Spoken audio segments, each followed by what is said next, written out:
गैला मुरझाई रहला गुलरी के फूला राजा गुलरी के फूला हो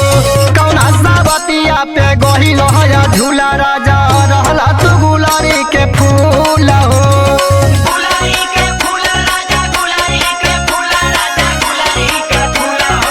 कौना सावतिया पे गहिल हया झूला राजा रहला तू गुलरी के फूला हो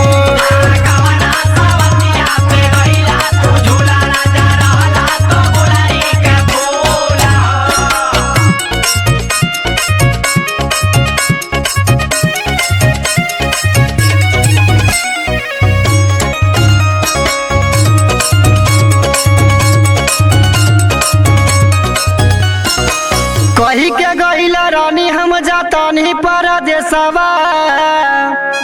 हाय कहू न फोन कैला भेजला पैसावा हरी कही के गहिला रानी हम जातानी परदेसवा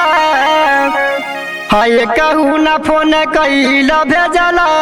पैसावा शहर कमाई गला ओकर में हुरा राजा ओकर में हुरा हो कौना सावतिया पे गहिल हया झूला राजा रहला तू गुलरी के फूला हो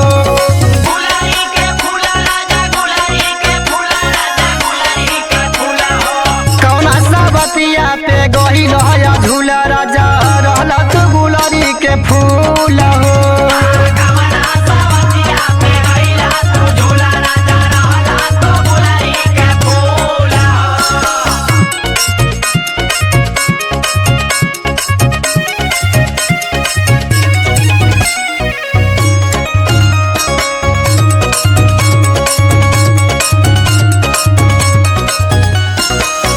हरी सच बात कहतनी शिवा दीवाना बहरी के छोड़ा चक्कर घर के खेतिए संभाला हरी सच बात कहतनी शिवा दीवाना बहरी के छोड़ा चक्कर घर के खेतिए संभाला दिन के खटनी तुलिया भरा पूरा रात